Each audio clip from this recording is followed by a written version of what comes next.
सबसे पहले देखते हैं 1869 में मेन्यू ने अपने आवर्त सारणी का नियम दिया था। मेन्यू के आवर्त सारणी का नियम कब आया था? 1869 में। और इसका जो नियम है बन के तैयार हुआ 1871 में, आवर्त सारणी बन के तैयार हो गया। नियम कब आया? 1869 में। यह बन के तैयार कब हुआ? 1871 में। मेन्यू का जो आवर्त सारणी है, इसका जो इंस्पायरेशन है, इंस्पायरेशन मतलब आइडिया, इसका आइडिया कहाँ से आया था? मेन्यू के आवर्त सारणी का आइडिया आया था न्यूलैंड्स के अष्टक नियम से। ठीक, क्योंकि न्यूलैंड्स ने अपने अष्टक नियम में कहा था कि यदि तत्वों को उसके बढ़ते हुए परमाणु द्रव्यमान के क्रम में सजाया जाए तो कहीं से भी प्रारंभ करने पर 8वें तत्व का गुण पहले तत्व के गुण के समान होता है। जैसा कि संगीत का 8वां स्वर पहले स्वर के समान होता है। लेकिन बाद में क्या हो गया था कि जब अक्रिय गैस का खोज हुआ तब पहले तत्व का गुण 8वें के बराबर न होके 9वां के बराबर हो गया, और इससे जो न्यूलैंड्स का अष्टक नियम है वो फेल हो गया। तो इस चीज को देखते हुए मेन्यू को एक आइडिया आया कि एक चीज तो फिक्स है कि तत्वों को अगर बढ़ते हुए परमाणु द्रव्यमान में सजाया जाए तो एक निश्चित संख्या के बाद क्या आएगा? समान गुण वाले तत्व आएगा। लेकिन वो निश्चित संख्या क्या है ये हो सकता है कि बदल जाए। जैसे न्यूलैंड के समय कितना था? 8, लेकिन बाद में जैसे ही अक्रिय गैस का खोज हुआ तो कितना हो गया? ये 9। तो ये 8, 9 जो ये संख्या है ना, इसके फेरा में नहीं पड़ा मेन्यू। और इसने क्या कहा कि यदि आप तत्वों को उसके बढ़ते हुए परमाणु द्रव्यमान में अगर सजाते हैं तो एक निश्चित संख्या के बाद में, न्यूलैंड्स कहता था कि 8वां संख्या, लेकिन ये क्या कर रहा है कि एक निश्चित संख्या के बाद में समान गुण वाले तत्व आना शुरू हो जाएंगे। इसी को अगर हम देखा जाए तो एक तरीके से और बोल सकते हैं कि जो तत्वों का गुण है वो किस पर निर्भर करता है? उसके परमाणु द्रव्यमान पर निर्भर करता है। चाहे इसी को दूसरी भाषा में क्या बोल सकते हैं? तत्वों का जो भौतिक और रासायनिक गुण है वह उसके परमाणु द्रव्यमान के आवर्त फलन होता है। आवर्त फलन होना मतलब कि परमाणु द्रव्यमान पर निर्भर करना। जिस तरीके से परमाणु द्रव्यमान बदलेगा उसी अनुसार क्या होगा? उसका भौतिक गुण और रासायनिक गुण भी बदलेगा। चलो, अब इसका जो मेन्यू का जो आवर्त सारणी है, अब इसको पढ़ने के लिए आपको आवर्त सारणी को देखना होगा। ठीक, और इसके लिए आपको किताब लेना पड़ेगा। पेज 100 और पेज 99 इसमें मेन्यू का आवर्त सारणी दिया हुआ है, जो उसका प्रारंभिक आवर्त सारणी है 100, और एक है पेज 100। यहाँ पे जो आवर्त सारणी है मेन्यू का वह संशोधित रूप है। 100 में एक आवर्त सारणी है, उसको थोड़ा ध्यान से देखना। अब है क्या कि मेन्यू के आवर्त सारणी से पहले जो न्यूलैंड्स का आवर्त सारणी था उसमें उसको अच्छे तरीके से अरेंज नहीं था। लेकिन जो मेन्यू का आवर्त सारणी है ये अच्छे तरीके से अरेंज है।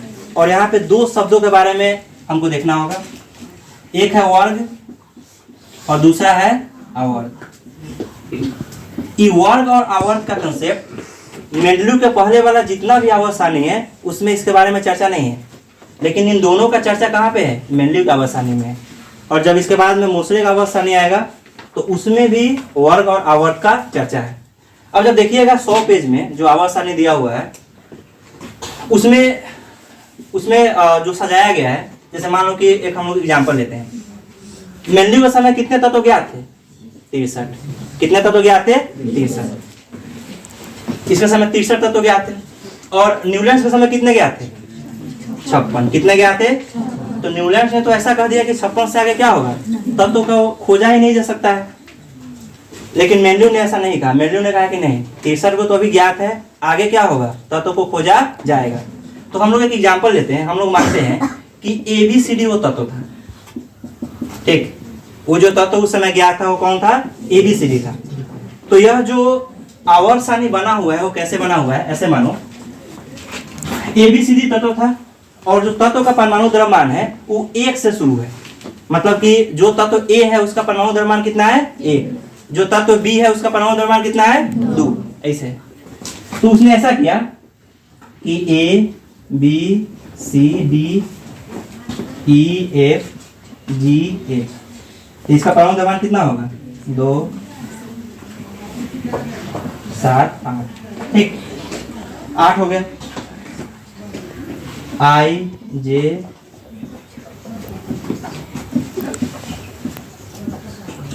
इतना ही है, 9 10 11 12 13 14 15 16 17 18 19 20। अब देखो तो मेनली का जो आवर सारणी है पेज नंबर 99 वाला में देखो, पेज नंबर 100 वाला में देखो। 99 वाला में जो है ना 8 गो का ग्रुप होगा, ठीक, और 100 वाला में 9 गो का ग्रुप होगा। पेज नंबर जो 99 है उसमें जो इस तरीके से लाइन है ना जिसको हम लोग वर्ग कहते हैं, तो देखिएगा कि उसमें 8 गो वर्ग होगा। गिन के देखो 8 गो ना।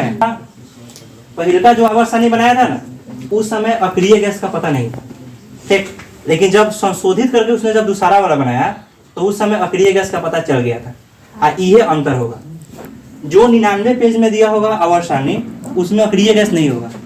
अक्रिय गैस है ना, helium, neon, argon, krypton, radon, xenon, तो इस सब वाला 99 में नहीं होगा, लेकिन 100 वाला में क्या होगा, ये सब है। तो अभी तक क्या है कि 8 पर समान गुण वाला आ रहा है, मतलब कि जो पहले का तत्व है A, इसका गुण किसके बराबर होगा, 8वें के।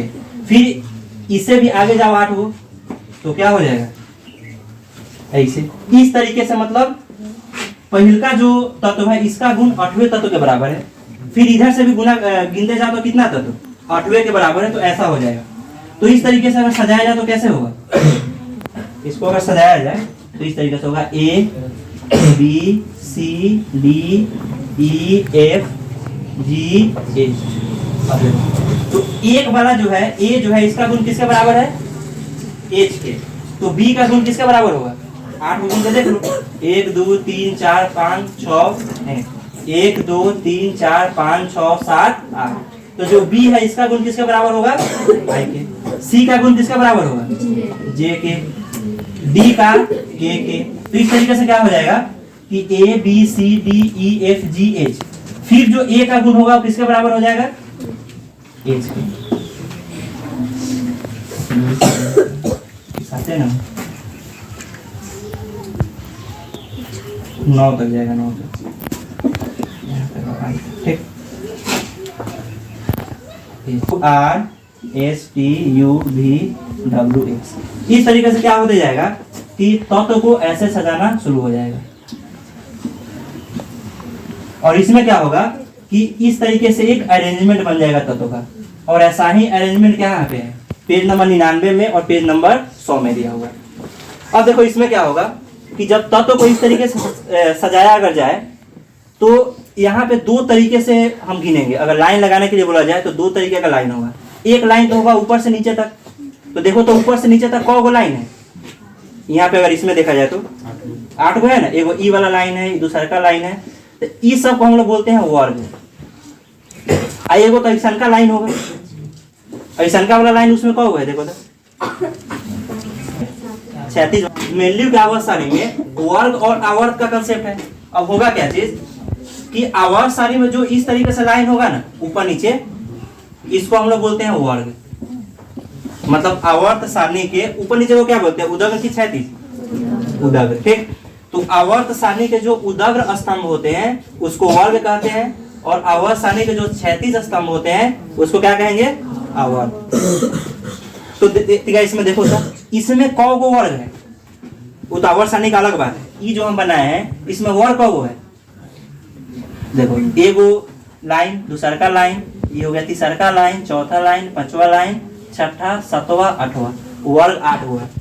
आवर्त कौ है इसमें, 3 गो आवर्त है, ठीक। एगो ई 2 3 गो आवर्त। लेकिन जब मेनली के आवर्त सारणी में देखिएगा ना, तो मेनली के आवर्त सारणी का जो पेज 99 वाला है इसमें आपको 8 गो क्या मिलेगा, वर्ग मिलेगा, क्योंकि पेज 99 वाला कौन है, शुरुआत वाला उसका आवर्त सारणी है।